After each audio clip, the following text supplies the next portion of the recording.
2 अक्टूबर 1947 उबड़-खाबड़ red Cliff रेखा खींची जा चुकी थी और इसके दोनों ओर लोगों का आना जाना चालू था। दोनों ओर हत्याओं, लूटपाट और हर संभव कुकृत्य का आलम था।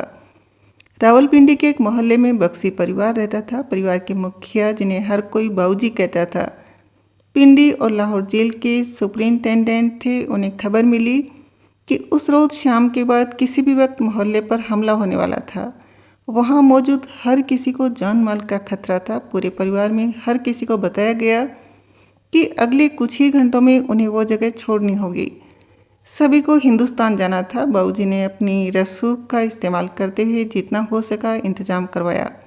उन्होंने घर से हवाई अड्डे तक पहुंचने के लिए सेना का एक ट्रक मंगवाया। उसके बाद पूरे परिवार को डकोटा जहाज से दिल्ली उतरना था। बाबूजी और बीजी ने सभी को समझाया कि उनके पास वक्त कम था। हर किसी को हिदायत दी गई कि बहुत ज़्यादा सामान नहीं ले जाया जा सकता था, लिहाजा कीमती चीज़ों को ही अपने साथ रखें और उसे लेकर नए देश चलें। वो देश जो कुछ वक्त पहले तक उनका ही था, लेकिन अब उन्हें वहाँ शरण लेनी थी, हिंदुस्तान।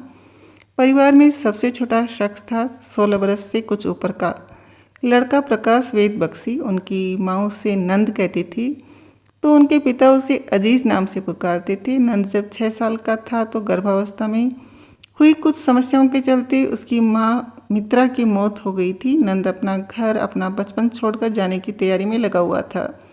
बाबूजी, बीजी के अलावा उसके पापा जी, उसकी नई माँ, सौतेले भाई बहन भी साथ आ रहे थे।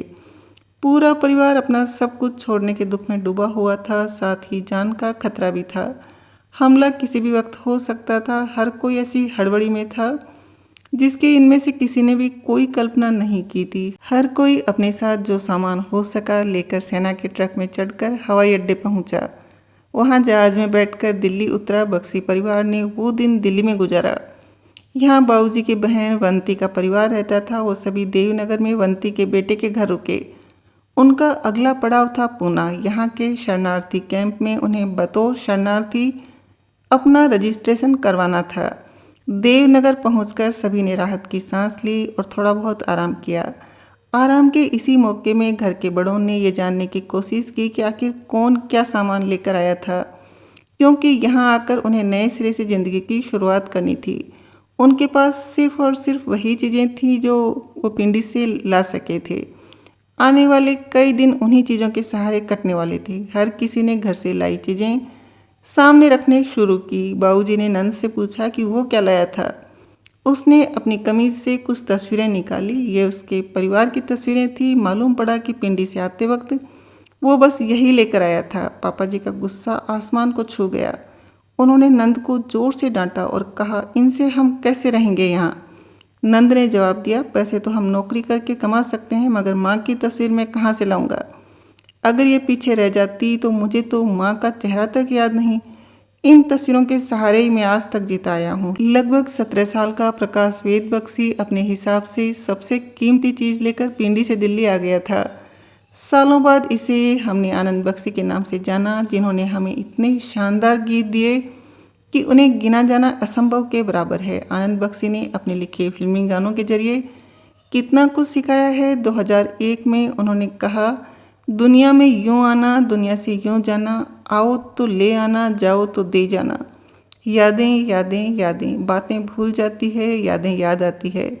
ये यादें किसी दिल वो जन्म के चले जाने के बाद याद आती है। यादें यादें यादें। आनंद बक्सी 2001 में उन्हें ब्रेन स्ट्रोक पड़ा था। वो 2 बार कोमा में गए और 30 मार्च 2002 को उनका निधन हो गया था। 1998 में 68 बरस के होने के बाद उन दिनों इंडियन एक्सप्रेस से जुड़े पत्रकार अली पीटर जॉन से बातचीत के दौरान आनंद बक्सी ने कहा था, मेरा और वक्त का जन्म जन्म का साथ है। मैं वक्त का मुरीद हूँ। इस दुनिया से उस दुनिया में जाने तक वक्त और मेरा साथ रहेगा, और वहाँ मैं परियों के लिए गीत लिखूँगा, ज़रूर लिखूँगा, क्योंकि गीत लिखना मेरा जन्म जन्म का धर्म है। इंसानों के लिए नहीं तो फरिश्तों के लिए ही सही, मेरा धर्म और मेरा कर्म। अगर वक्त मेरा साथ वहाँ भी दे जहाँ वो मुझे ले चलेगा, इस दुनिया के पार।